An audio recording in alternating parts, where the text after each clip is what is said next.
What is up, everybody? Welcome to TNC 374. I am your host, Michael Montero, and we got a lot of stuff to catch up on. So we're going to do some news notes, some reviewing of a fight of the year, pretty much the top fight of the year candidate, and then a lot of stuff to preview. I want to look at the full fall schedule going through the end of the year, at least what's officially on the books right now, and give my opinions, the highlights, the lowlights, everything in between. Hope you guys had a great week and you've enjoyed your summer. Things are getting closer and closer to the fall and to the holiday season, my favorite time of year. Today, my youngest daughter, Josephine, is 10 months old. And so I officially have a 10-month-old and a 22-month-old. In 2 months' time, they will be 2 and 1 years old. So exciting times, exciting times. If only she would sleep through the night. We're still waiting for Josie to sleep through the night. She wakes us up once or twice a night still. Other than that, we're good. She's really close to walking too. She's going to walk early. Okay, enough of that. Let's jump into this. Before I do, guys, just a reminder, I know I don't get on frequently anymore, and I know it's just whenever I can find time. So I appreciate you guys hanging around. Phone lines are open if you want to call in. Anything is game. Nothing's off limits. But pay the fee. You guys know I don't do a monetary fee for the show. All I ask is that you spread the word on your social media, whatever. Just share the show. Okay?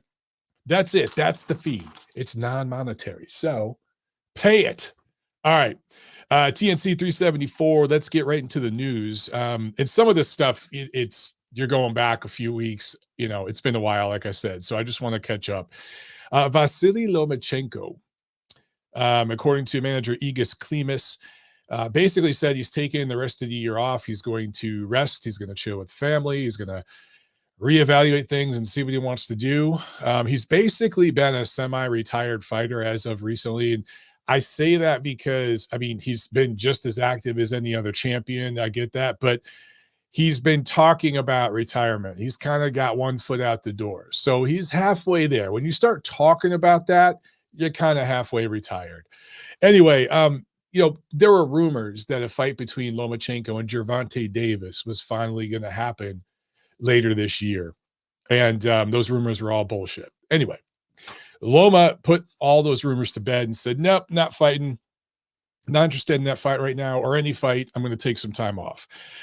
What I found interesting and why I wanted to bring this up is because, there were people expressing moral outrage and calling Loma a duck and all this. And I just found that to be hilarious because Gervonta Davis' team has spent the better part of a decade avoiding Lomachenko. I mean, Floyd Mayweather, you guys have seen the meme posted where there's like 5 or 6 articles spanning several years where he's saying, no, we don't want none of that. We don't want none of that.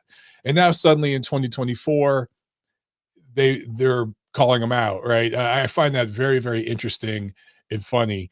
And then some people were trying to justify the call out by saying, well, he's got a title now. This would be a title unification, as if this was the first world title Lomachenko's ever had.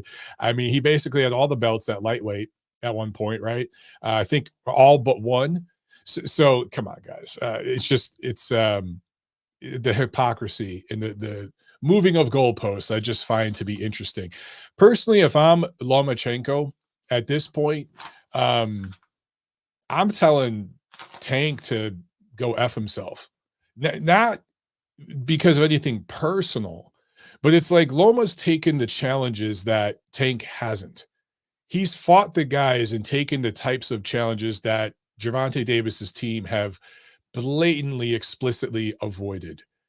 So Loma's lost some of those fights. He's won some, lost some, those big fights.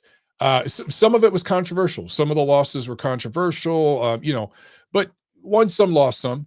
But overall, he's competed. He's been in every single fight. It's not like he's ever been dominated or something like that. So even his losses were very close. And he was fighting guys that are basically shrunken down welterweights that were much younger than him, much larger, stronger, much younger. So he really has nothing to prove, right? it's actually, you know, on Gervonta Davis's side, they have a lot to prove over there. And there are other guys that they should be calling out right now. They shouldn't be calling out Lomachenko. That's funny. By the way, neither should Shakur Stevenson and guys like that. Tank and Shakur should be calling out each other. Okay, speaking of Shakur Stevenson, segue. He signed with Matchroom Promotions, Eddie Hearn's promotional outfit, and he will fight Joe Cordina in October on the Beterbiev-Bivol undercard. We'll talk about that later. We'll preview that card. And then apparently after that, should he be successful against Cordina, and he's heavily favored to do so, he will fight his mandatory William Zepeda next. So that'd be early next year. It'd be William Zepeda, which is a good fight. That's a good fight. Stevenson Zepeda is a good fight. Stevenson Cordina is a bit of a showcase. Okay. WBO orders a mandatory fight between Sebastian Fundora, who holds their belt and the WBC belt at 154, and Terrence Crawford, who holds the WBA belt at 154 after his win over Israel Madrimov. But remember, he was undisputed at welterweight before he moved up, so he had that WBO belt and was the WBO super champion. When you move up in weight, that's the distinction they give you. It's not like what the WBA does, but basically it's the rule with the WBO is if you move up in weight and you have their belt, then you're the mandatory for the WBO champion. So this is interesting because, first of all, it's right now on paper, it's the best fight that could be made at 154 because it'd be for 3 of the belts. So you'd be almost going undisputed here, and it would be a pretty marketable fight too. So, I mean, I'd love to see it. And you'd have a really young kid, huge, like he's 10 feet tall, Sebastian Fundora, going up against Terrence Crawford, who's starting to kind of, hit the tail end of his career soon. He's got, I don't know, a couple years left, maybe, if that. So this is interesting, man. 30-day negotiation period. If they can't come to an agreement, then it goes to purse bid. I want to say the minimum purse bid for a WBO title fight at this weight would be like 200,000, somewhere in that rate, maybe $250,000, somewhere in that range. Obviously, this fight would get a much larger bid than that. That's just the minimum bid. Okay, so Fundora is with PBC. Technically, I think he's with Samson Boxing and TGB. TGB is PBC's promoter. They do work with Samson Boxing a lot, though. So he's a PBC guy, okay? And then you have Crawford, who is a promotional free agent. Now, some people out there would tell you, no, he's a PBC fighter now because he fought on PBC. No, he's not. That was a one-off. It would have been a two-off if Spence was able to do the rematch. That didn't happen. So that contract's null and void. So Crawford could fight whoever he wants. He can make deals with anybody that he wants. The big issue with this right now is that PBC wants Fundora versus Spence. They want to get those belts in Errol Spence's hands. And they want to do that fight in Texas. They want to get Spence those belts. Usually they get what they want, that outfit, that platform. The sanctioning organizations work with them. The WBO is a little different, though. They don't do favors for that platform. So they may force the issue here. PBC wants Fundora Spence. Terrence Crawford, he wants Canelo. He's talking about Canelo Alvarez. So both of these guys, their management or themselves, they kind of want to go in separate directions. But if Fundora wants to keep that WBO belt, he has to fight Terrence Crawford. So we'll see what happens. But, man, that would be an interesting fight. And, in theory, it's still early enough in the year to where if both of these guys could make an agreement. Now, again, they have 30 days. So let's just say in September they make an agreement. And they could fight in December. Why not? That could be a lot of fun. We'll see what happens. I would bet that they don't fight. And I would bet what happens here is Fundora gives up that WBO belt. We've seen similar moves like that on that platform. And I don't know at that point if Crawford would fight the number one contender for the vacant belt. And then he'd have 2 of the belts at 154. So he'd be halfway on his way to undisputed. All right, let's do a quick review. I'm just going to review one fight. Vergil Ortiz Jr., majority decision over Sergey Bohachuk in a fight of the year candidate. This was a lot of action. Ortiz was down twice. Bohachuk was rocked, but never down. And down the stretch in the championship rounds, Ortiz made a really, really hard push, stepped up his activity rate, and was able to squeak by with the majority decision win. So I'm sharing my screen right now, showing the CompuBox numbers. And if you look at this, Ortiz technically landed more overall punches, 265 to 225. He also landed about 70 more body punches. Very interesting. The jabs category was pretty much even, man. Bohachuk landed a few more, but Ortiz landed almost as many, and he landed about 5 times as many to the body. So he was jabbing down to the body.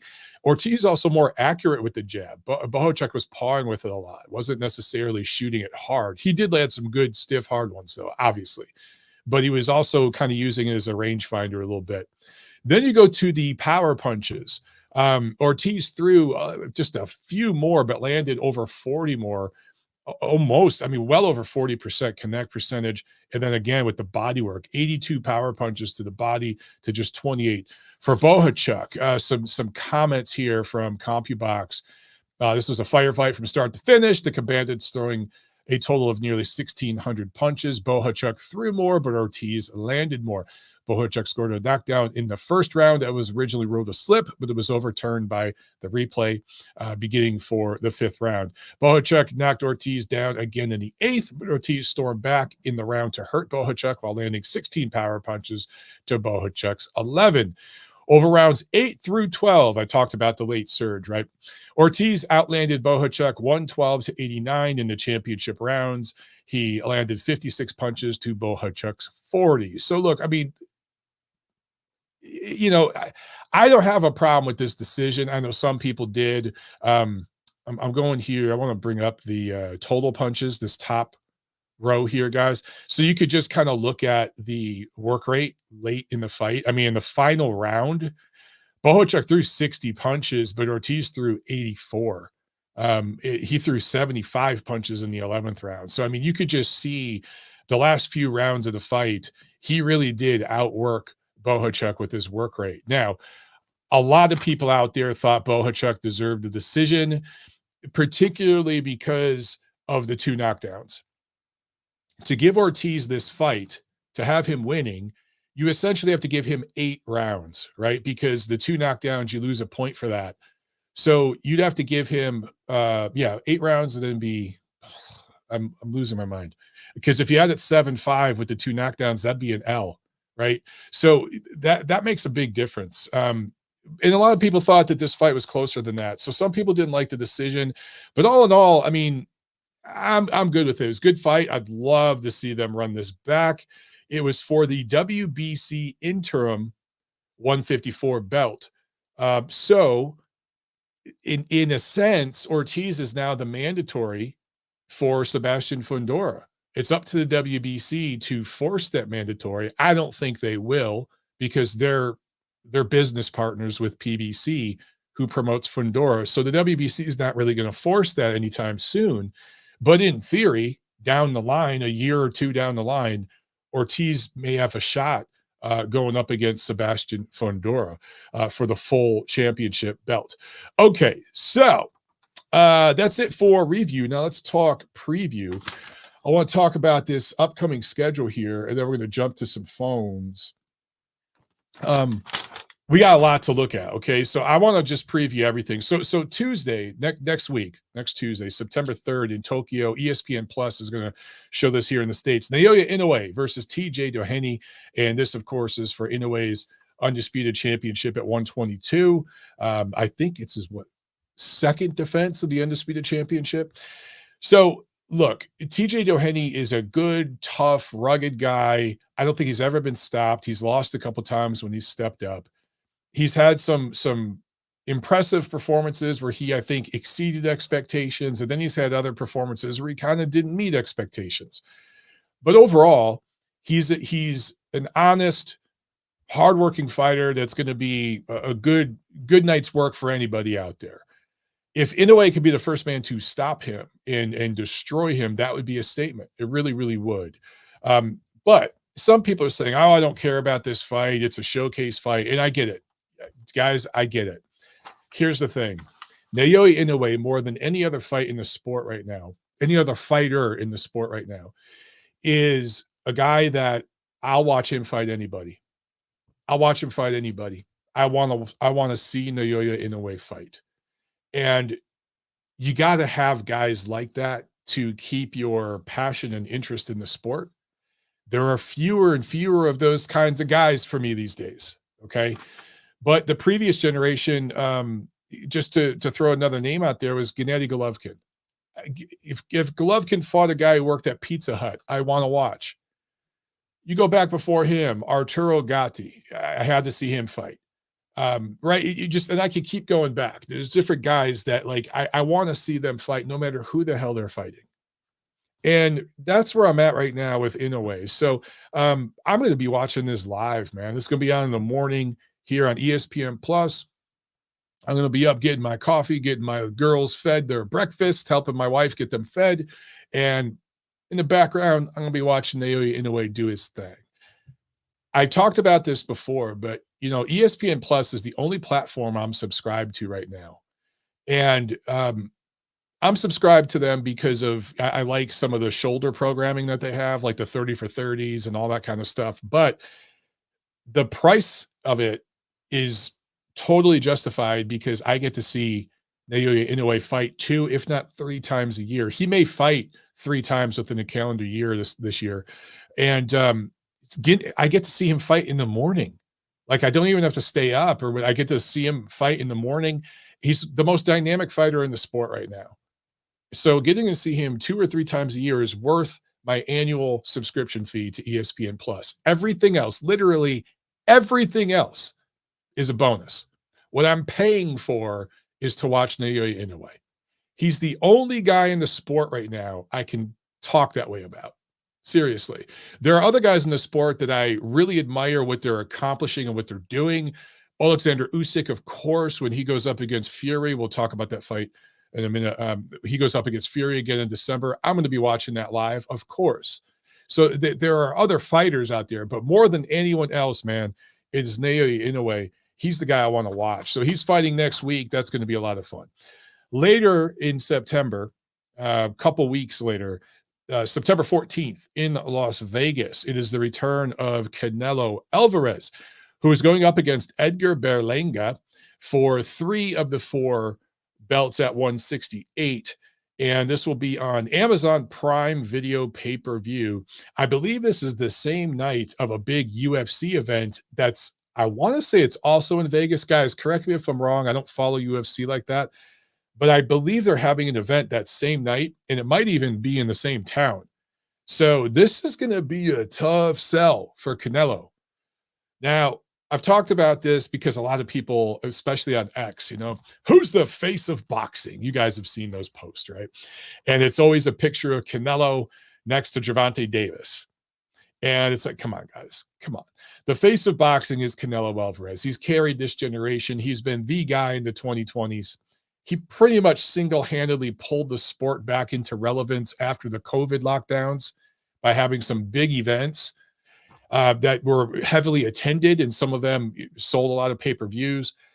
But he's, in my opinion, his career is starting to lose a little bit of steam.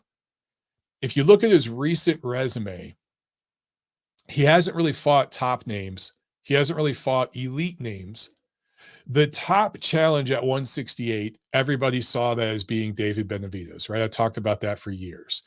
I don't blame Canelo for not fighting him because he didn't bring anything to the table. He didn't have a belt. I get that. But just as a fan, I wanted to see them fight because that was the top challenge. He fought Golovkin for a 3rd time, but that Golovkin was retired. That was just a cash out for Gennady, just getting paid one more time.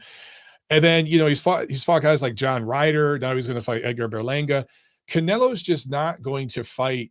This is my opinion, okay? This is not me hating on Canelo at all. The last thing I am is a Canelo hater, all right? I have followed and covered his career extensively. I've traveled the country following this guy and covering his events live from ringside in every damn time zone, just about, okay, in this country.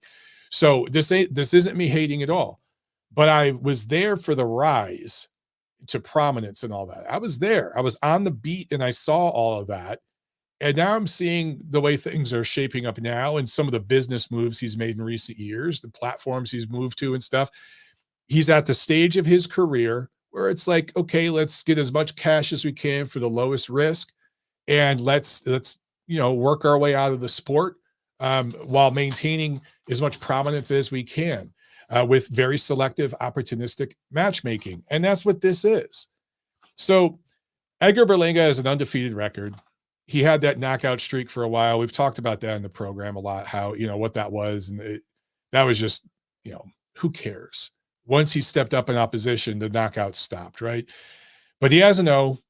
He's a Puerto Rican, and that's going to be the angle here that they market this fight with. Okay. I believe, again, correct me if I'm wrong, but I believe that the price for this pay-per-view will be $90. In my opinion, with the economy where it's at, and there's so much uncertainty, there's an election coming up in a few months, and people are freaked out depending on, which way that election goes and how it might further affect the economy, which has struggled mightily the last 3-4 years. This is a tough sell. This is a tough sell, dude. Football's coming back. College football's back. It's a tough sell. And so, again, this isn't me hating, okay? I'm just keeping it real. I would not be surprised if we don't get any reports on these numbers. Now, here's what's interesting. For years, certain boxing writers who don't necessarily report the numbers of certain fighters from certain platforms when they fight on pay-per-view, they couldn't wait to report Canelo Alvarez pay-per-view numbers, right? Couldn't wait. I want to see if they keep the same energy this time. Something tells me they won't, but we'll see. All right, let's talk about this undercard. Oh, sorry. I almost threw up. Here is Landy Lara going up against Danny Garcia for one of the 5,000 belts the WBA has at 160 pounds. Lara has had 4 fights in the 2020s, literally 4 fights so far this decade. Garcia's had 3 of them, 3 fights this decade. All but one of Danny Garcia's fights were either at 140 or 147. He's had one fight, I think, at 152. It was a catch weight at junior middleweight. That was his last fight. This will be his middleweight debut. Somehow he's fighting for a belt. Never had a belt at 154. He never fought at 160. He was fighting for a belt at 160. Okay. So, yeah, this is Cuba versus, got another Puerto Rican on there, Puerto Rican American. Puerto Rico is kind of America. It's an American territory. So can you be Puerto Rican American, or are you just American? I don't know. I don't know what I'm supposed to say. But on paper, hey, Cuba, Puerto Rico. Okay. All right, we'll see. Lara has lived in America for how many years now? 15 years or something? Oh, okay. Caleb Plant going up against Trevor McCumbee. This is a super middleweight fight as well. Caleb Plant coming into this fight has lost 2 of his last 3. 2 fights since his TKO loss to Canelo in 2021. So that means 1 fight in 22, 1 fight in 23. This will be his 1 fight to get paid in 2024. McCumbee went pro in 2010. Did not fight at all in 2017 or between 2019 through 2022. There was an incident where he tested positive for performance-enhancing drugs and was suspended. And one of his fights was turned over to a no contest. So other than that, he has a very, very weak resume. Now, some people are saying he's a very live dog in this fight. Okay. I got to admit, I don't know much about the guy at all. I've never seen him fight. I don't know much about him. All I know is between 2017 and 2022, I think he had 1 or 2 fights in between that entire 5-6 year span, and some of that was due to a suspension for PEDs. He has not fought anybody on Caleb Plant's level. This is a quantum leap in opposition. So this is a showcase for Plant, who like I said, has lost 2 of his last 3 coming in and is owed a solid because of the favor he did to the promotion in his last fight. Stephen Fulton, remember him? He's going up against Carlos Castro in a featherweight bout. This is Fulton's first fight since the Naoya Inoue loss last July. So he's been out of the ring for, by the time this fight happens, I don't know, 14 months. So, okay. Castro, I want to say, is from Mexico, but now based in America. He has lost both times he stepped up. When he fought Luis Neri and Brandon Figueroa, he was decisively defeated in those fights, from what I remember. Actually, the Neri fight might have been close. But anyway, he lost both of those times that he stepped up. He should lose here. This is a showcase for Fulton. And then Rolly Romero, who just keeps getting on these cards, going up against Manuel James. And this is a showcase for Romero, who has lost 2 of his last 3 by TKO coming in to this fight. James has a very, very weak resume. Rolly Romero should win this fight. He's owed a solid by the platform as well. Okay, so all in all, guys, is that worth $90 to you? My guess is you're probably going to say no. Canelo is Canelo, though. And there are a lot of people, a lot of families that will sit around a TV and buy Canelo fights anytime he's fighting.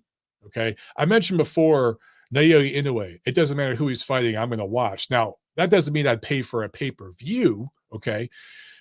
But Canelo Alvarez is the one guy in the sport right now, more than anybody else, worldwide. Okay. I'm including Anthony Joshua, Inoue in Japan, guys like that. Worldwide, Canelo Alvarez is the guy that can kind of carry a show by himself, right? He's that guy on pay-per-view where you're going to have to spend $80, $90. So there will be plenty of households, I'm sure, where they'll order this fight just because it's Canelo, and they'll have a family party. They'll have a barbecue. You guys know how it goes. Those are good times, man. So if you're a Canelo house, you're going to buy this. Everybody else, I don't know. It's probably going to be Team Stream. Let me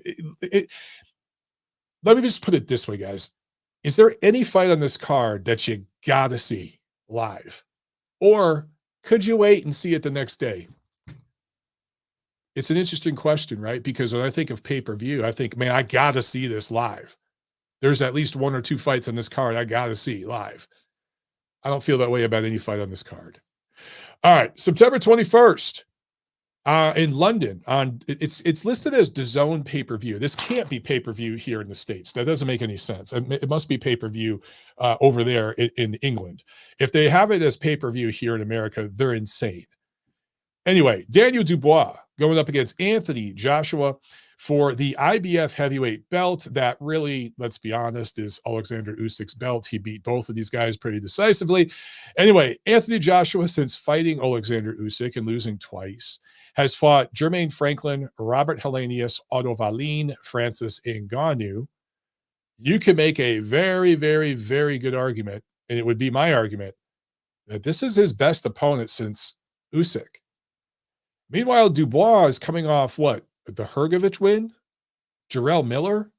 Jarrell Miller is at least on par with Helenius and Wallin and Franklin, quite frankly. And Ngannou, what am I saying? So the guy who's had better opposition recently is Dubois. Now, overall, of course, it's Joshua, of course. But a lot of people, when this fight was announced, like, oh, Joshua's just going to flatten him. This is going to be one-way traffic for 2 or 3 rounds. Guys, that's not the fight I see. This is going to be a competitive, interesting fight. I'm really looking forward to this one. Now, the undercard. I think it's going to be an interesting undercard for a lot of the UK fans. Globally, it's a weak undercard. But there are some interesting domestic level matchups on that undercard that I think the fans in the UK are going to really enjoy. So for you guys over there, I think it's going to be a good undercard that you'll enjoy, and you think it'll be worth your money to buy the pay-per-view. Your pay-per-views aren't that expensive anyway.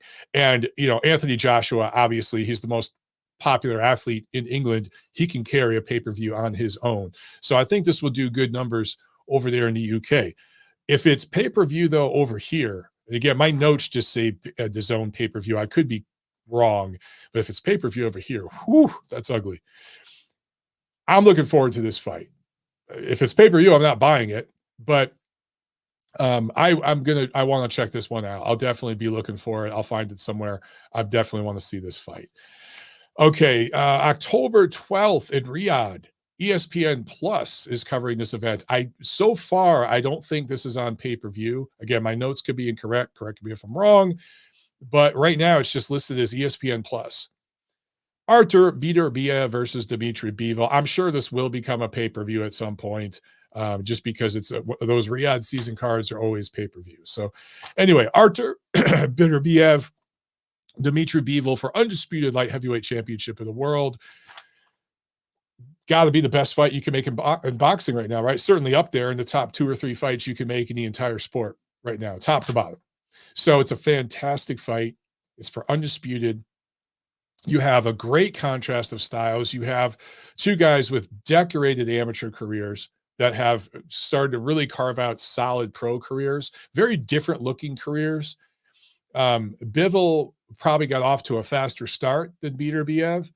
Bivol has the bigger name on his resume with the Canelo win, and he beat Canelo more decisively than any opponent. He beat him more decisively than Floyd Mayweather did. So that was a big win for him. Beterbiev doesn't have that on his resume, but he's been utterly dominant. He has shown some vulnerability at times. He has been dropped. He's been cut. He's been bloodied. But he has found a way to bludgeon and stop, brutally just beat the pulp out of every opponent he has fought. So both of these guys are Russian heritage. It's just going to be an interesting style matchup. And, you know, with Bivol's footwork, the way he gets in and gets out, and then Beterbiev's stalking style where he just tries to break you down, this is going to be fun, man. I can't wait. Now, this is one that I got to see live. Joshua Dubois, got to see that live. Beterbiev-Bivol, got to see that live. Now, let's look at this undercard. Fabio Wardley versus Fraser Clark. That's the best fight on the undercard. That's 2 undefeated British heavyweights. I'm interested in that fight. The rest of this undercard, it's not good. It's not good. Shakur Stevenson versus Joe Cordina. I talked about that earlier. That's a showcase for Stevenson. No disrespect to Cordina. It just is what it is. Jai Opataya and Chris Eubank Jr. are in showcase matchups. The undercard, I want to see the heavyweight fight, and then I want to see the main event. Everything else on this card, I don't care. I don't need to see it. All right. Friday, November 15th in Arlington, Texas on Netflix. Wow. Netflix is getting into boxing. Mike Tyson. Remember him? Going up against Jake Paul, 8 rounds, 200 pounds. And then the rematch between Katie Taylor and Amanda Serrano. This will be for Taylor's undisputed 140. The first time they fought, it was for the undisputed at 135. This time will be at 140. Look, when Jake Paul first got into boxing, I will admit, and I have admitted this, I was one of the Jake Paul haters, right? I was one of these guys that was like, man, this is a freak show, a circus show. I've tempered all those feelings. Jake Paul, say what you will about him and his level of opposition and all that. Guys, for somebody with literally no amateur career, I think he had 1 amateur fight. He has been really consistently fighting and training and working on his craft and getting, this is as good as he's going to get, but he's really dedicated his life. I mean, when did he go pro? It has to be at least 5 years, right? So let me look it up. Because I want to get this right. Let's see. Jake Paul, box rec. Boom. Let's take a look. Jake Paul has 11 professional fights. He went pro in 2020. There you go. So since 2020, this guy has fought 11 times. And this will be his 3rd fight of 2024. He fought 3 times in 2023. It's actually 2022 where he slowed down and only fought once, because I think there were some delays or something like that. But I'm looking at 2021, he fought 3 times, and he fought twice in 2020. So, man, he's been active and he's taken the sport seriously. Look, all the YouTube influencer guys that have gotten into boxing, they pretty much do 1 fight, maybe 2 fights, and then they're out. For Paul to stick with this when he doesn't need to, he's a multimillionaire. I give the guy credit, man. Now, he's fighting a like 70-year-old here. So look, Mike Tyson will be dangerous until the day he dies. He will, because he's Mike Tyson. You know, if you've ever been in Mike Tyson's presence, he's not a very big, intimidating looking guy. He's a tiny little guy, but he has an aura about him where you just kind of don't know. He might snap and just freak out and just try to bite you or something. Like he's that dude. Okay, we've all met that guy on the street, in class, in school, at work, whatever. Mike's that guy. He's always going to be dangerous. But if this goes past 2 or 3 rounds, I think it'll turn into one-way traffic. And I don't know. I can see this going a couple different ways, either going the distance and Paul kind of carries Mike late. They kind of carry each other. They kind of do a dance together, a gentleman's agreement, and they go the distance. Or you never know. I mean, Mike might just freak out and just go for broke and try to knock Jake Paul out, which could make things really, really interesting. But I love that, again, I love that Jake Paul is taking the sport seriously. Now, his opponents, yes, his opponents are not serious, okay? Trust me, I'm not trying to say Jake Paul deserves to be a ranked fighter or something. I just give the guy credit for sticking with this. And look, he did fight Tommy Fury. Tommy Fury is a legitimate boxer. He's not a good one, but at least he's a boxer. He lost that fight, and that was 2023. He's fought 1, 2, 3, 4. This will be his 5th fight since then. So a lot of people thought after his first loss, I thought originally after his first loss, he's out. He's out of there. Well, he's stuck around. So I give him credit, man. And of course, I'm looking forward to the Taylor Serrano rematch. I'll check that out. Okay, last but not least, Saturday, December 21st, back in Riyadh, the Zone pay-per-view, Oleksandr Usyk versus Tyson Fury II for the undisputed heavyweight championship of the world. Or actually, now the IBF has taken away their belt, so whatever. It's for the real championship. It's too early for me to give an official prediction, but I think early on you have to go with the champ. You have to go with Usyk, and you just kind of don't know what Tyson Fury's been up to, what he's going to be doing between that first fight and the second fight. What kind of condition is he going to be in going into the second fight? You just don't know. You know Usyk's in the gym. You know Usyk's staying in shape. You know Usyk's not going to get overconfident and overlook Fury in the rematch. So you have to favor Usyk going in. That being said, there's a lot of you guys out there that are saying this is going to be a domination by Usyk and he's going to stop Fury this time. While that's certainly possible that he can stop Fury, he showed in the first fight he can hurt Fury, and Fury was pretty much out on his feet for a while in whatever round that was. I think the 9th round or something. So Usyk has shown he could do that. But Fury also showed, Fury got some really good work done in that fight too, guys, particularly in the middle rounds. Usyk was getting closer and closer with that left hand, even while Fury was doing really good work. But Fury won some rounds, and he was backing Usyk up at times and hurting him with that uppercut as Usyk, because Usyk has to come in. He has to dive in against Fury. That's the only way he can get to him to land punches, because Fury's so much bigger. So when Usyk was jumping in, Fury was timing him with that uppercut. So listen, I'm expecting another tough, grueling, close fight. That on the surface, that's what I'm expecting. I'm not going to say which way it goes quite yet. We've got a lot of time. Let's see how things unravel over the coming months. But early on, man, I see another really close, grueling fight. I really, really do. All right. Let's see here. Chris Bergen with a super chat. What's up, Chris? How you doing, man? Thank you so much. He said, yo, Mike, as a Brit, I really like the AJ undercard. Yeah, you're not alone, man. A lot of you guys over there love that undercard. I think it's, look, Eddie Hearn knows that market over there.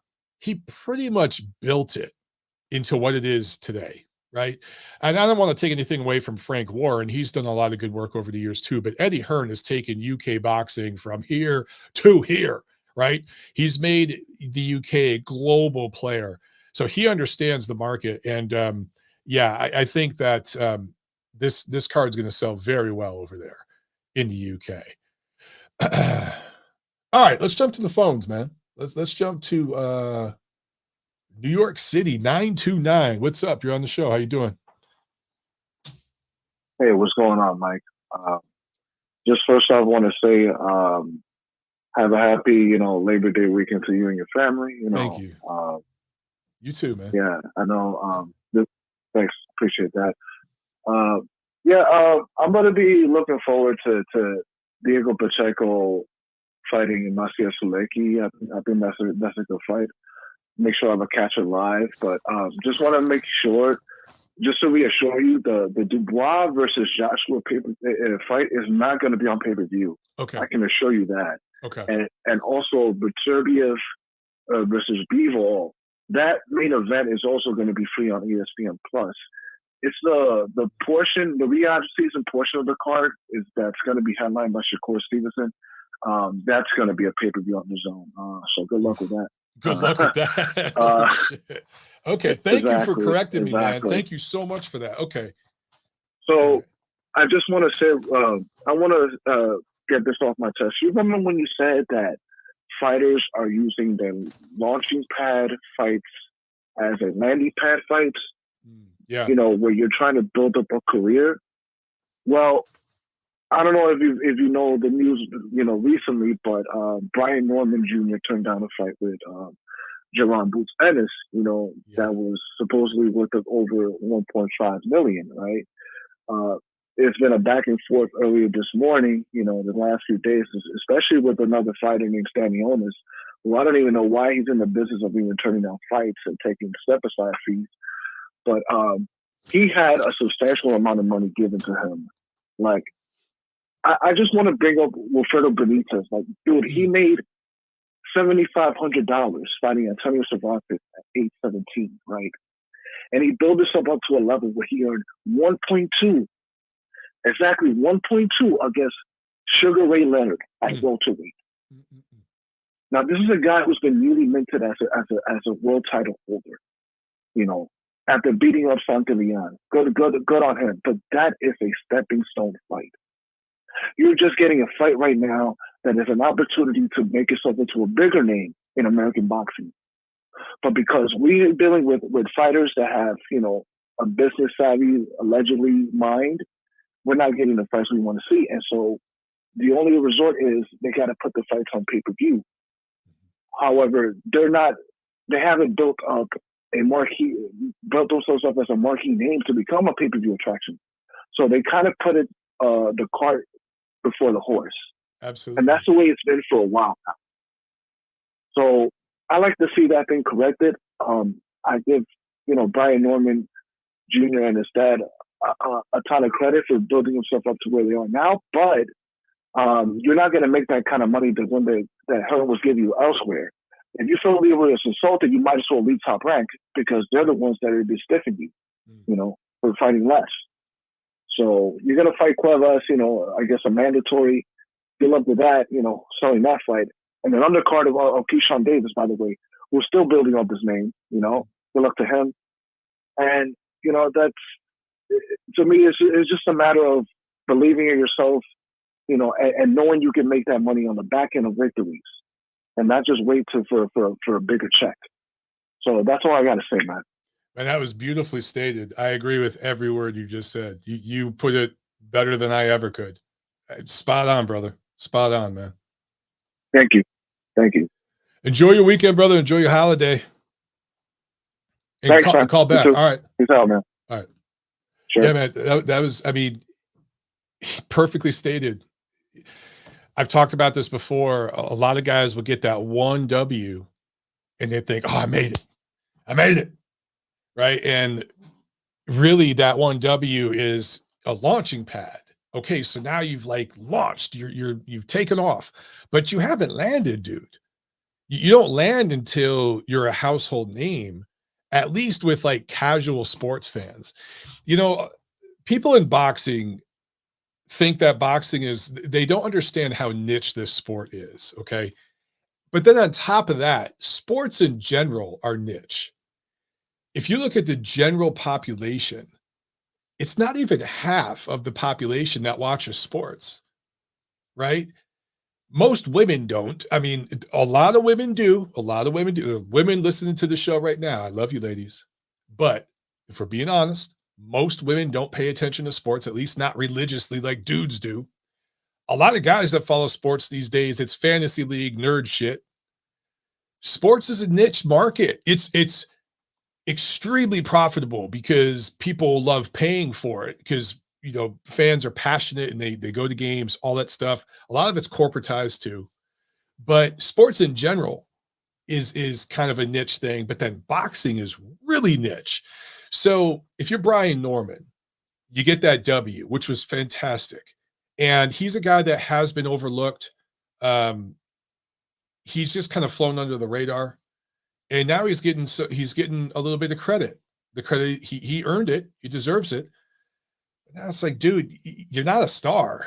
You know, like a lot of guys too. And then I'll move on to the next call here. But a lot of guys too, they get a little bit of attention on social media. They you know, their followers jump from 5,000 on X to 10,000 or something like that. And a couple of people recognize them at the casino in town when they go to the casino or something. Hey man, I saw your fight. And they think that means that they're famous. They think that means that they're guys. I get that when I go to a casino and I'm nobody. So like, you know, people that watch the show will be like, yo, Mike, I watch your show. Well, cool, man. Yeah, I listen to your podcast. Like I get that when I go to the casino. So like, if you're a fighter and a few people know your name now, cool, man. That's awesome. But it doesn't mean you're a star. It doesn't mean you're a celebrity and you can start commanding massive paydays and stuff. So a lot of these guys really do put the cart before the horse. Chris Bergen asked, have you seen there's a Netflix series coming out about Eddie Hearn and Matchroom? Yes, I have. I've saw that. I'll check it out. I'll probably check it out at some point. I don't have the Netflix, but I have the Fire Stick. So there's an app on my Fire Stick, and I don't know the name of any of this crap. My cousin, he has a guy, that's all I'm going to say, that hooks this whole thing up for me. But there's an app on there where I can like pull any Netflix documentary, any of the other, like Hulu, any of that stuff. It's boom, it's on there, and I can grab it. So I'll definitely check it out one of these times. And then we got a super chat from Virtuoso. Thank you so much. I appreciate it. This is just handing you a tip. Thanks for taking my call. Oh, that was you, Virtuoso? Okay. Hey, man, thank you. Thank you again. Great freaking call. Definitely call back into the show, man. All right, let's go back to the phones, okay? I think this is Hamed. Yeah, hello, Mike. What's up, man? How's it going, Mike? Good. Yeah, not so much. I think I dropped off. Yeah, I was just listening to your show, and I wanted to ask you because I know Clad, who calls in, he's not a big fan of Devin Haney, and he's always criticizing Haney. But if I was to compare Devin Haney to the other American, like what is it, 95% of the American fighters, if not American, then let's just say African American fighters, outside Haney and Crawford, I don't see none of these guys literally like traveling or willing to fight on other networks or fighting the best opponents. Like Norman's the latest example, but it's not just PBC fighters. There's a lot of these American fighters, even Shakur Stevenson, who seem like they're just demanding ridiculous purses, and they're not really traveling, like not making many concessions, and I don't think they've accomplished that much as well. So they're not exactly like when Mayweather was, right, you know, in his shoes when he was demanding a lot of money and had fought De La Hoya, put in the work. A lot of these guys, like, they have one win, even like Teofimo Lopez, if we were to add him, and then they just start demanding ridiculous amounts of money. And to me, I don't know, is it a problem with the American market, or is it the post-Mayweather era? Because Norman was apparently offered $1.7 million. And this is a guy who's only made $100,000, I think.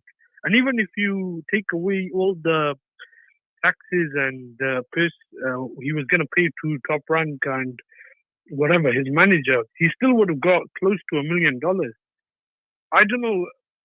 I really don't know what the problem is. I think there's a reason why boxing is essentially a dead sport now in America. Outside the odd few super fight and Canelo Alvarez fight, none of these guys are really helping themselves with the sport.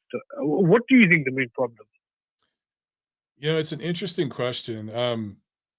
I don't think we could point to any one thing. It's probably a combination of things. It might, I don't want to get in a soapbox, but it might just be a general sense of entitlement that Americans have these days compared to when I was growing up. I know I sound like the get off my lawn, the old man, but I just see it's not just in boxing. There's a lot of this NBA player. His name is Anthony Edwards. I have no idea who the hell this guy is because I don't watch the NBA anymore. But he recently in an interview said that none of the players back in like the 80s or 90s had skills. The only one who had skills was Michael Jordan, which is such a ridiculous, asinine thing to say. Because that was the golden era of the NBA. It was the best era of NBA history ever. It was also the peak ratings the NBA ever did. And it's where the game of basketball expanded globally because of the dream team. It took it, now basketball is huge globally. So like this guy who said this is just a moron, but I guess he's a modern day NBA player. So this is something that's just indicative of American culture in general, man. There's a lot of entitlement. But as it relates to fighters specifically, I think a lot of these guys get these managers, these advisors who talk in their ear and start chopping up numbers. And it's like, man, don't take 1.7 now, because if you lose, your pay scale will go down, and we can get 2.5 mil 2-3 years down the road if we do this. And they let these guys get in their ear. And it's just, back in the day, man, fighters fought. If you had an opportunity like this, I hear a lot of fighters saying, man, I'm from the hood. This is a way for me to get ahead. I'm trying to feed my daughter. I'm trying to feed my son. What, dude, here's a 7-figure payday. I'm not saying Brian Norman said that, but I remember when Deontay Wilder said he was fighting for his daughter, right? His handicapped daughter. And they would have had an 8-figure payday to fight Vladimir Klitschko for the undisputed heavyweight championship. And they cockblocked it. They said, no, that would have been game-changing money. And you could have fed your daughter for life. And he turned it down. So these guys are being advised to turn down these amazing offers to save their I don't even think Brian Norman's like, is he undefeated? Or does he have a loss? He is undefeated. He's still undefeated? No, he's undefeated. Okay. I think he got dropped once, but I think he was a no contest or something. Okay. I think he got cut, or his opponent got cut. But yeah, I think he's never headlined a card, and I don't think he's made more than $100,000. But I don't blame the fighter. I blame the guys who are in his team and around him. It's not even necessarily Top Rank, because I was listening to the Boxing Voice, and it was his dad, and I think it was his manager who, like, these dads, he just went on these boxing dads. Eddie Hearn. Yeah, they were attacking Eddie Hearn. But Eddie Hearn, I'm not really a big fan of Eddie Hearn, but he's just offered them a lot of money, and I don't know, unless they could find maybe Teofimo Lopez, I don't know if they could make anywhere near that amount of money. Is this kind of indicative of the current American market? Yes. I don't blame Wilder too much for the Klitschko fight. I do blame him for what happened with AJ and some of the other fights, because I think Klitschko would have steamrolled through him, and I don't know if he was going to get paid more than was it $1 million? He was asking for something ridiculous, but I think he made a lot of money in the Fury fight. So he did when he became a champion as well. And so but the AJ fight, I think I blame him. Yeah, for that. But it's a great example you bring up, because the situation with Klitschko was like late 2014 going into 2015. He would have got step aside money, and then the Klitschko would have beat Stavern, went undisputed, and then it would have been Wilder versus Klitschko for undisputed. And it could have potentially been 8 figures for Wilder, depending on what they negotiated. Remember, Vlad split, I want to say it was like 20 million down the middle when he fought David Hay, right? So there were fights like that in that era. But down the line, what was it? 8 years later or something? Yeah, I know. He got the money with Fury. I don't think so. He was advised to like, I don't think hold out, but look what happened with Fury. Look what happened. He got destroyed. So yeah, no, I don't think he would have made that much more than he made against, because he got $1 million against the win, and even back then I was thinking that's a lot of money for a guy who's a challenger. And I think it's because of Al Heyman and PBC. I don't think he would have made too much more with the Klitschko at that time because of Wilder was just virtually unknown outside Alabama. But the AJ fight, definitely, he could have made, I think, excess of, was it like 100 million for a fight deal? That he was turned down another $100 million. example. You're right. That's another example of these American fighters, or whether it's the networks, like even Jaron Ennis. Now, I do kind of blame Team Norman, or blame Team Norman more, but Ennis had the chance to fight Crawford a couple of years ago.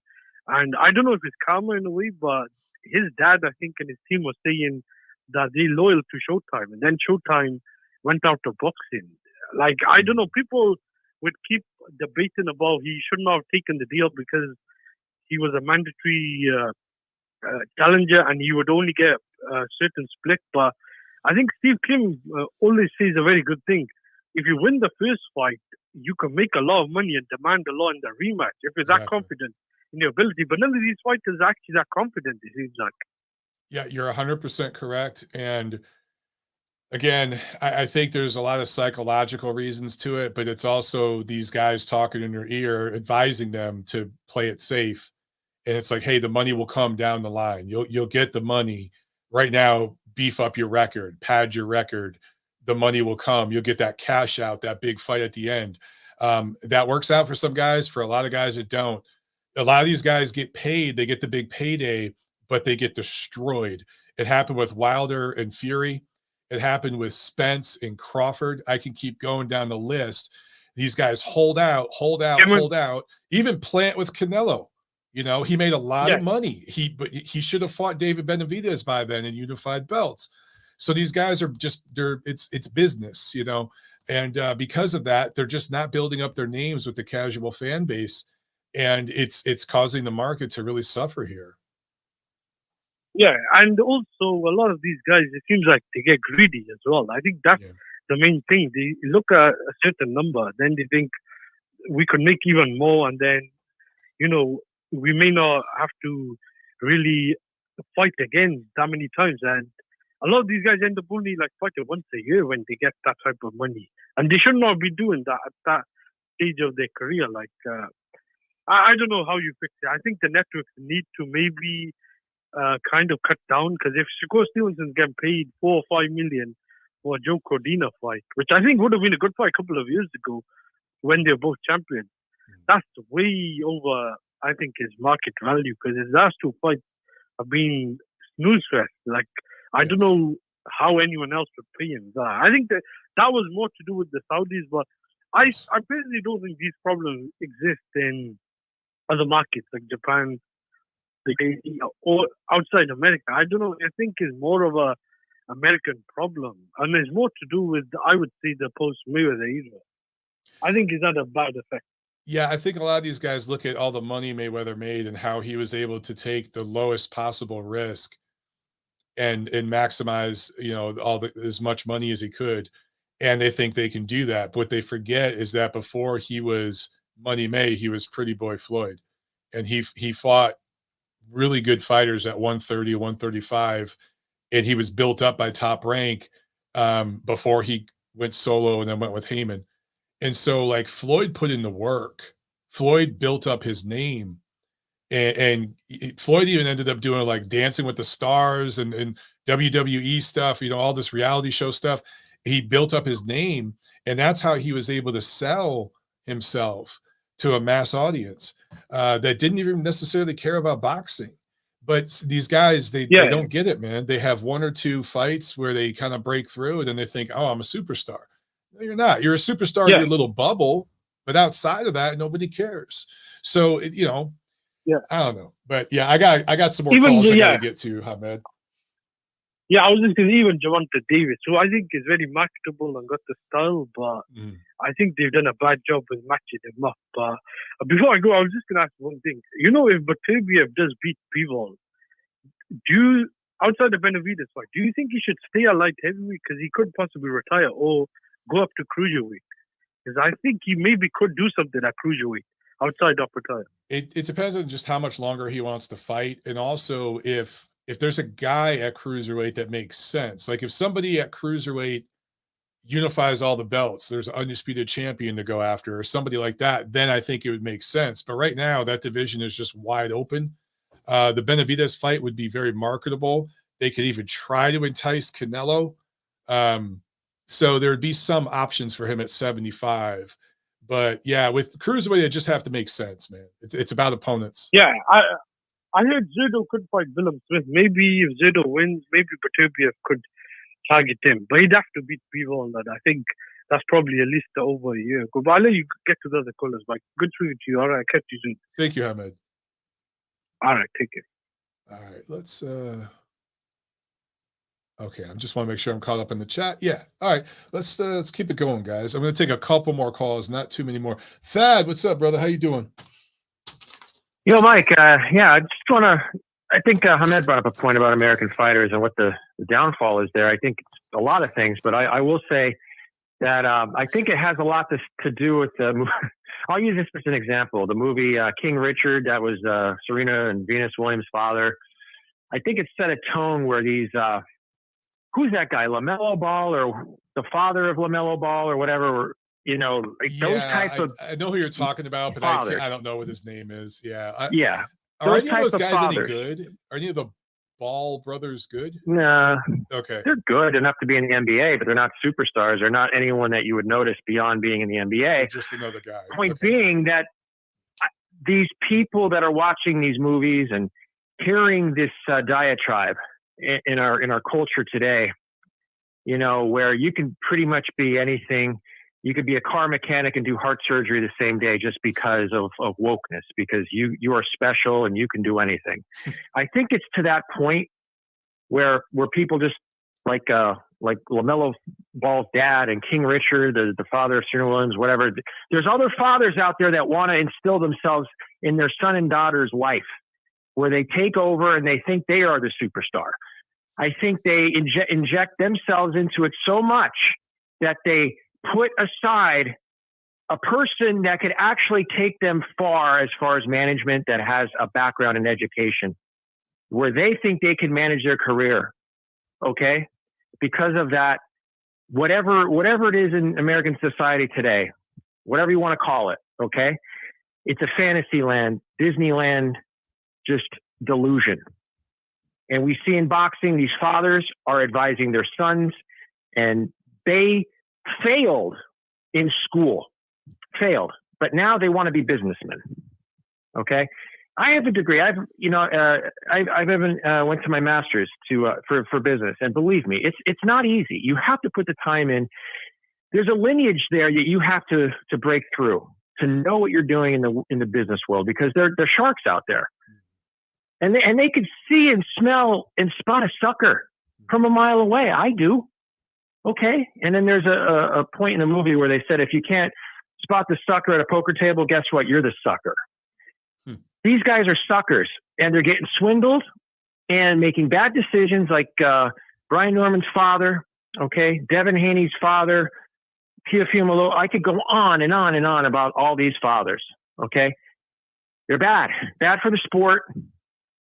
They don't believe in management, real managers that take a fighter to where they were supposed to be. We saw in the past, how many years, a manager, how important a manager was.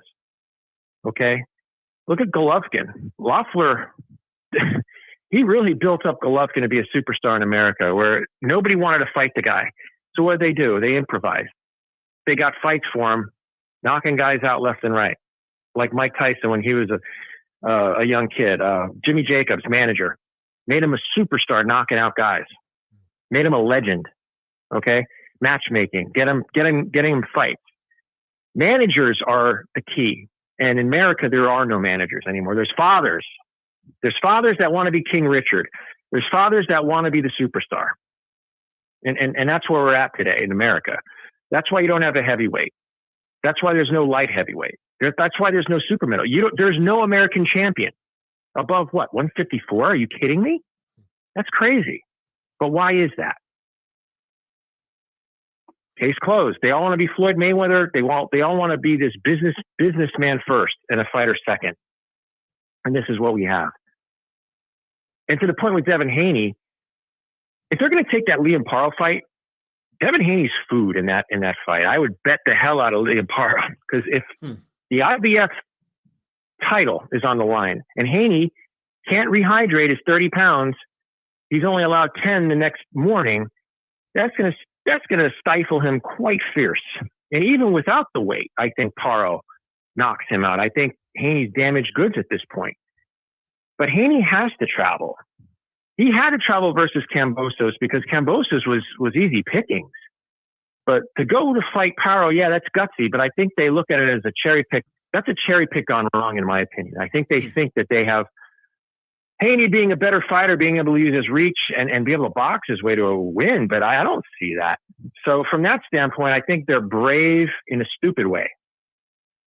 Okay.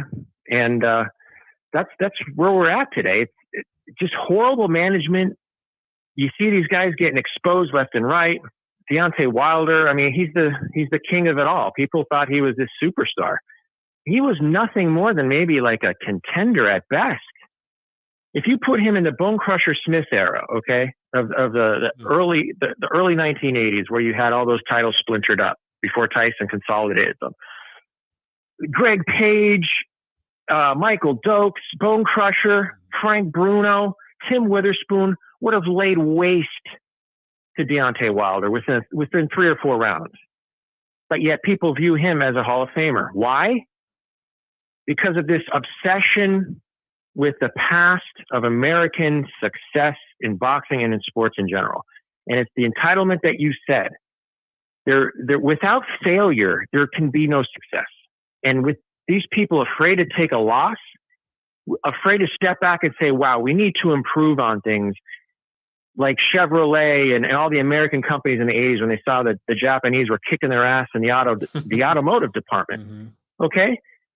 If you don't have failure, you can't grow. And the American sports in general is not growing because the higher than art thou pecking order that they think they're on. And guess what? They're not, Mike. And in boxing, it just shows. And people can't even like when you have these idiots that live vicariously through athletes and say, well, we're the best at everything, blah, blah, blah, blah.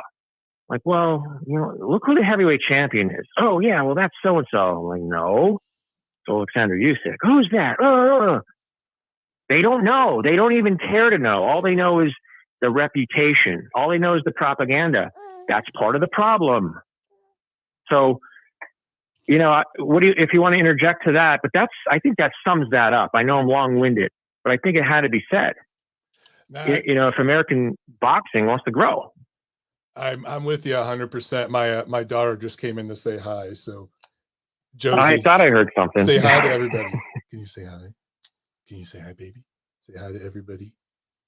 The guys are going to start like giving you some kickback on the family stuff, Mike. So you gotta. I know, right? You gotta be careful. No, it's all good, man. We love to hear about the family and you, baby. And yeah, but bye. I promise I'm going to answer your question. Bye. You say bye-bye. You say bye-bye. Okay, baby.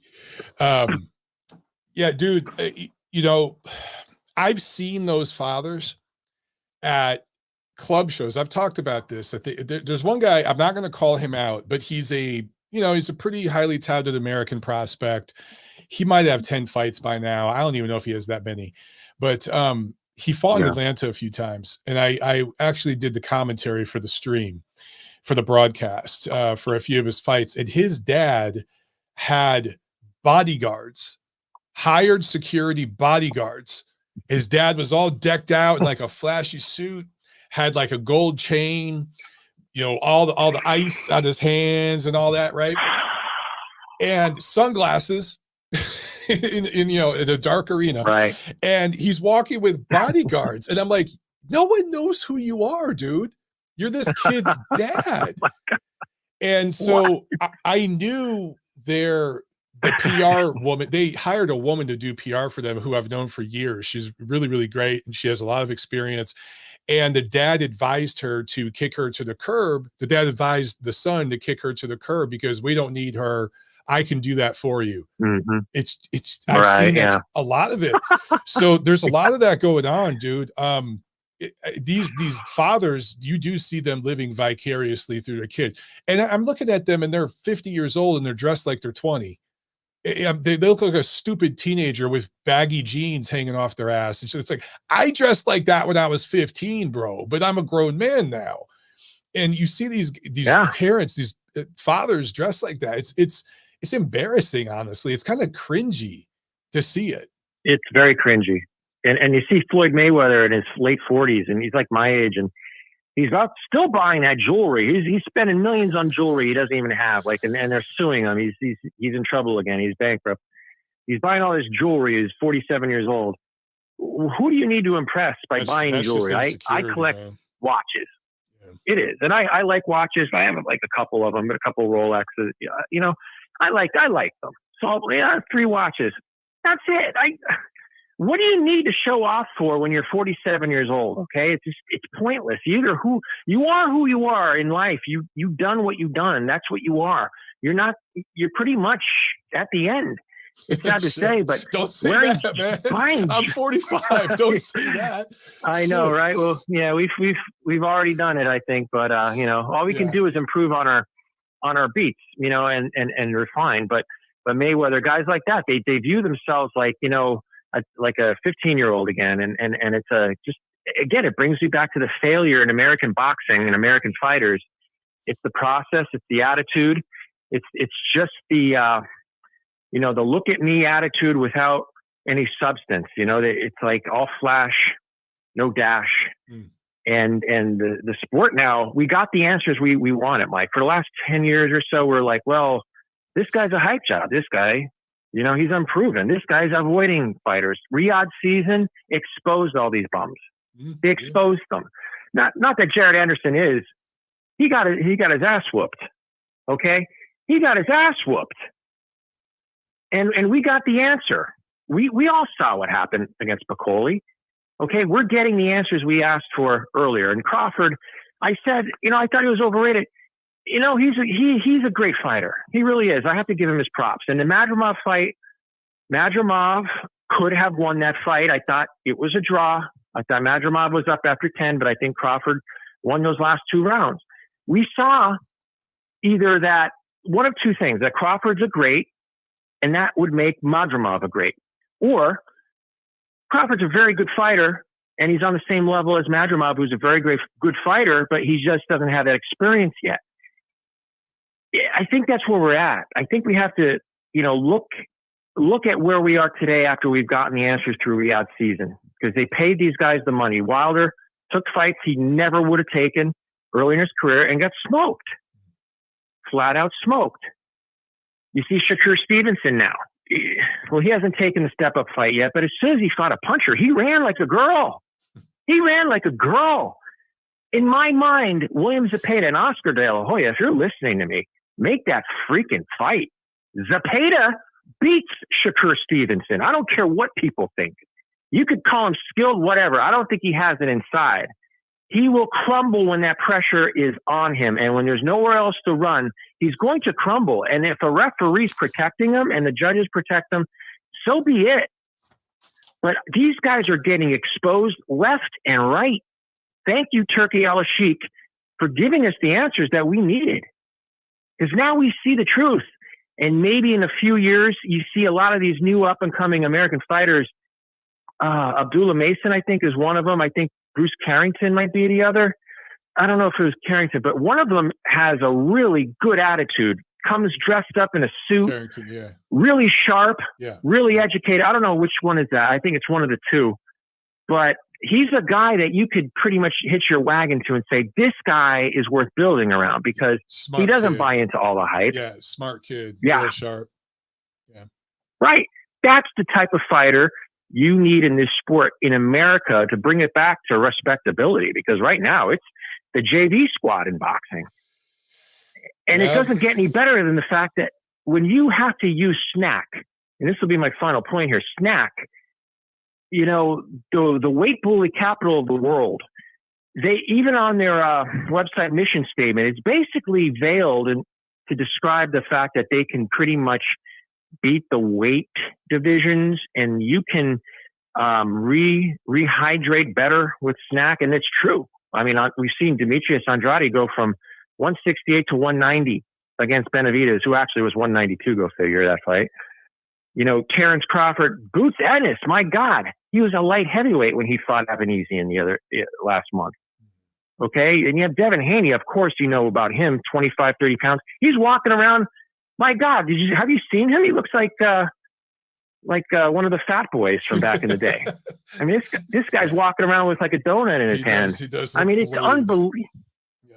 God, I mean, and Andre Ward stroking his ego. That's a story for another day, boy. You got to see that podcast. Wow, they are cringe. They are cringeworthy. You have Andre Ward, the Oakland guy that, you know, he had a family outside in the suburbs that he lived with, and then you have Haney, who pretended to come from Oakland but lived in a gated community.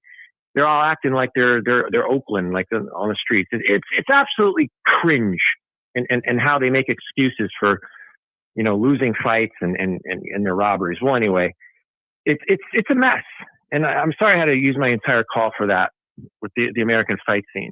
It's all good. But hopefully, yeah, when we see that Lara and Danny Garcia fight, I think we're going to see something really weird, because that line is ridiculous. Lara is only a 2-1 favorite over Garcia. That smells like there's something cooking. That stinks. And then you have Rolly Romero. He's only a 2-1 favorite. You said it was a showcase fight. Technically, it should be. The guy he's fighting terrible, but he's only a 2-1 favorite. That's crazy. Okay. Wow. Yeah, the odds are really close together. But let me just close by saying, boy, you know, the Detroit Lions might have missed their window of opportunity last year. They're going to be up against it in week 1 against the Rams. Look out for that matchup. They're out for revenge, Mike. So it's going to be a tough. I don't know. Man. It's going to be a tough year. It's going to be a tough year, because I think the best team in the league is in their division. That's the Green Bay Packers. So, okay. Yeah, I think this. But if you're betting, to take the Super Bowl winner from the NFC this year, you got 5 teams that are pretty much better than any team in the AFC, in my opinion. And the most underrated week 1 upset in my view is Carolina Panthers on the road against the Saints. Everyone in Vegas, it's crazy. Like, public's betting like 93% on the Saints, and all the sharps are taking the Panthers. So that tells you something. It's kind of like that Lara fight versus Garcia. I think the fix is in on that, Mike. I could see that. I think the fix is in. I could see it has to be. There's no other explanation. So let's watch and see what happens. But thanks for the time again. Yeah, Wish I could have got more on other subjects. We'll do another one as soon as we can. We'll do another one later this month for sure. So. Yeah. All right. Well, just look into the IBF and that rehydration rule, and look which fighters are skipping around that, because they have a way to get an IBF belt without having to go through that rehydration. That's through unification. But I think that's a whole different atmosphere to look at for a show. I think it's really telling because of the weight bullyism that's going on in boxing. Yeah, so that's the one thing the IBF has right. Yeah, they have that rehydration issue correct. So I'm with you. All right, Mike. Well, thanks for your time. Have a good weekend. All right, you too, Thad. All right, we're gonna do one more call. Make sure. I'm looking in the chat. A lot of you guys are high on Zepeda. Look, he is a mandatory for Stevenson. So hopefully that fight can happen. And you know, honestly, if Stevenson Stevenson's fighting in October. Okay, I was just about to say they could do it this year. So it can't happen this year. It'd be early next year. But that'd be a damn good fight, man. And hopefully that can happen. All right, we're going to take one more call. We're going to go, we're going to get Nacho in California. Everyone else on hold, I'm sorry, guys. But we got to wrap it up after this call. Nacho, what's up? Hey, Mike, what's up? Long time no hear. I'm sure you're busy with your kids and everything that's going on. So it's always nice to have a chance to call in when you are on. Yeah, right? Yeah, just real quick, Mike. I'm going to push back really quick on the point that Thad brought up about the dad managers and trying to compare them to Richard Williams. I think that's a completely off-base comparison, and I'll tell you why. Richard Williams' two daughters actually became multiple-time champions in their sport, made hundreds of millions of dollars, and basically became successful athletes off the court. In comparison to the guys he brought up to try to compare to him with Devin Haney's dad, Keo's dad, Danny Garcia's dad, none of them dudes have turned their sons into multiple-time champions that are making hundreds of millions of dollars off the outside the boxing ring. I think what Thad was saying is that these guys envision themselves as the Williams sisters' father, but they're not. They're a poor man's version of it. So I think you're making the same point Thad was trying to make. I think you guys are just saying it in different ways. But that's what I gathered from Thad's statement, was that these guys I don't know. I kind of felt Richard. like, oh, okay. If that's what he was trying to say, then he worded it poorly, because that's not the way it sounded.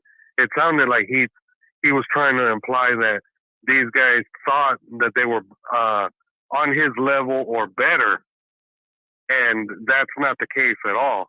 They're a lot worse than he is. At least he was smart enough to go through the process, the correct process in building his kids up to become champions. He hired real coaches. Exactly. Now, it is worth mentioning that he had children from a previous relationship, I think, and he was basically a deadbeat father to those children. So not the best guy necessarily morally, but he got it right with those two girls.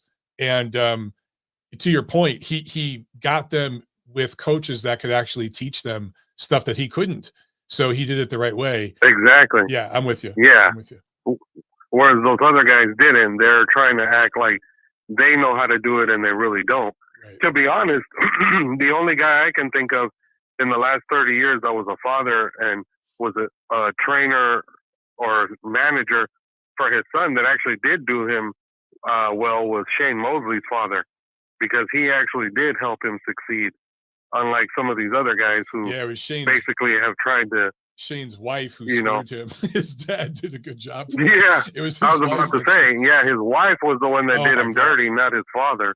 Man, but that's a completely different subject. Yeah, as I say, nobody likes that woman. Everyone dislikes her. But also, Enzo Calzaghe did good for Joe. Enzo Calzaghe. Ah, okay. Yeah, so you're right. You're right on that one. I forgot about him. Yeah, that's true. And then just I heard Thad mention a couple of fights on the undercard of the Canelo fight. Even though he might be saying that he thinks there's a fix-in, Mike, I still think that Lara should be the favorite, and I'll tell you why. He's been more active, and at his age now that he's slowing down and he's actually sitting down on his shots, he's actually dropping dudes on their ass. And to me, Danny Garcia, having not fought for 2 years, there is no way that guy is not going to be rusty as hell. I'm picking Lara to knock him out. I don't care if the odds are like them trying to, sabotage Lara. I just think everything points to Lara beating up on Danny Garcia, in my opinion. Yeah, and that would be a way that if Lara thinks the fix is in, he could take the judges out of it. And I think he is going to take the judges out of it. I'd love to see that, man. I'd love to see Lara get a big knockout win over Garcia. No disrespect to Garcia, but the guy, I'm not going to use the word fraud. He was a very good fighter at 140, but from 147 above, it's just all smoke and mirrors. Yeah, it's all smoke and mirrors. Yeah. Exactly. No, for sure. I'm in total agreement with you there.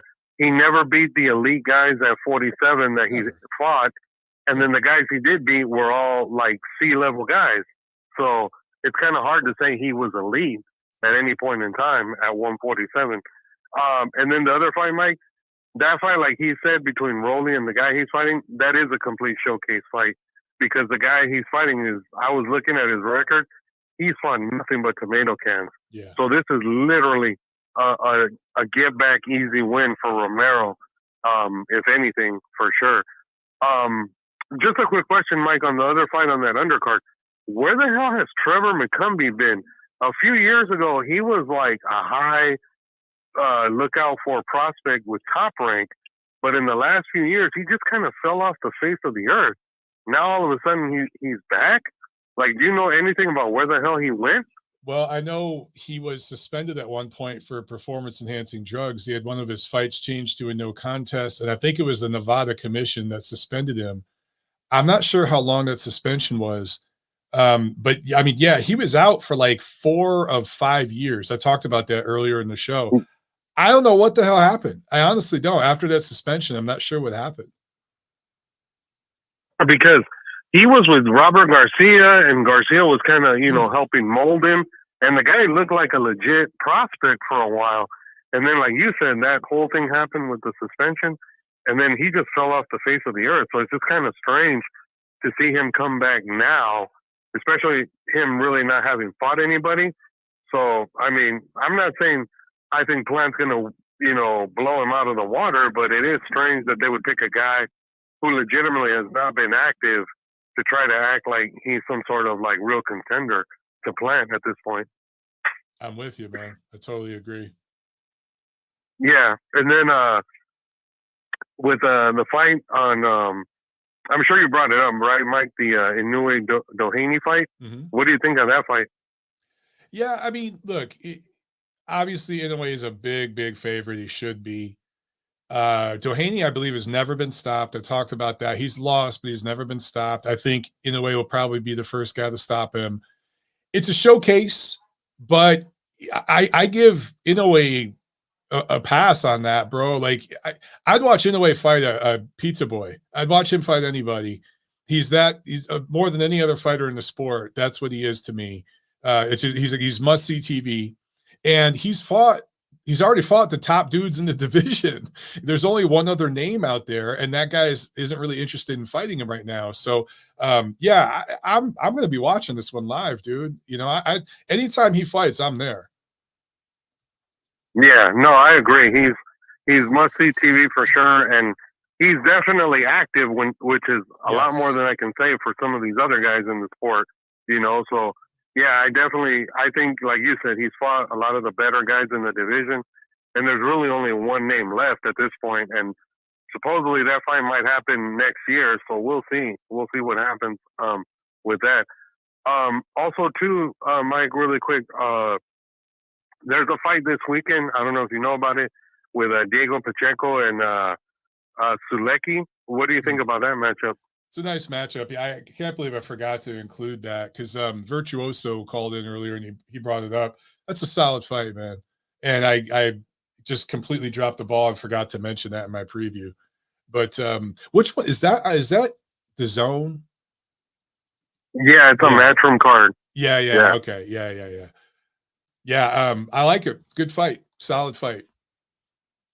And then the last thing, Mike, I know Hamed brought it up when I heard the end of his call. I don't see Beterbiev honestly fighting after, if he beats Bivol, Mike, I can see him riding off into the sunset and walking away. The guy's going to be 40 years old pretty soon. He's had so many injuries. And basically, I think at this point, he just wants to unify at 75 and just basically stake his claim as the best fighter in the division for the last however many years he's been at light heavyweight. I don't see him continuing on. I just think that his body has literally started to betray him, and I just don't see him continuing on. I mean, the cruiserweight idea would make sense if you could get the right matchups, but size-wise, I don't think Beterbiev is a cruiserweight. The guys who are in that division that are champions are huge. Yeah. Zurdo is huge. Jayo Pataya is huge. Chris Billum-Smith is huge. So size-wise, he would be a very small cruiserweight. And I just don't see him risking himself getting beat up at 40 in order to try to win another title at cruiserweight. I just think if he beats Bivol, I think he becomes undisputed and he ends up riding off into the sunset. Yeah, I could see that. The only way I could see him going the cruiserweight is, like I said, if there's a big name for him. And right now that division's wide open. I just don't know if it makes sense.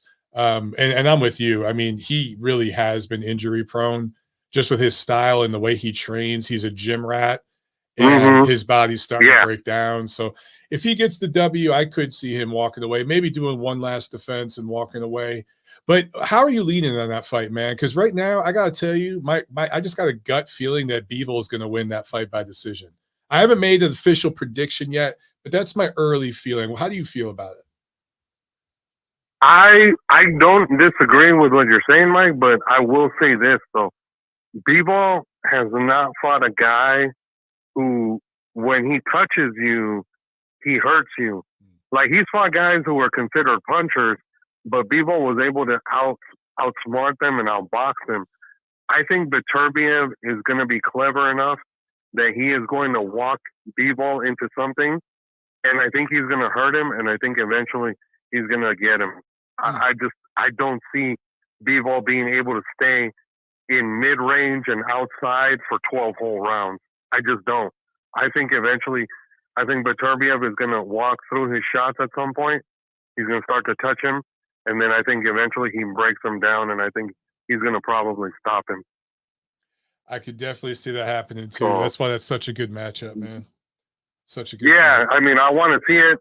I want to see the fight for sure, and I just hope that. I mean, I don't know if we're getting the best version of Beterbiev for that fight in a few weeks, but I'm just hoping that he's 100% healthy and there's no excuses on his part when the fight happens. So, So, all right, Mike, I'm going to let you go then. All right. Thanks a lot, Nacho. Appreciate it, brother. Cool. Thanks. Yeah. All right, guys. I'm sorry for the rest of you that were on hold. We're running up at an hour and a half, so we're going to cut the show here. We'll do another one as soon as we can. If I can get on and we can do a show before Joshua Dubois, and that would be, of course, after the Canelo card, maybe we can do that. We can kind of review what happened with the Canelo card and preview the big heavyweight fight. I'll try to make that happen. All right, guys. In the meantime, enjoy yourselves. Enjoy your weekend. And for my fellow Americans, enjoy the holiday weekend. And I'll see you guys at the fights. That's it. Peace. Pay the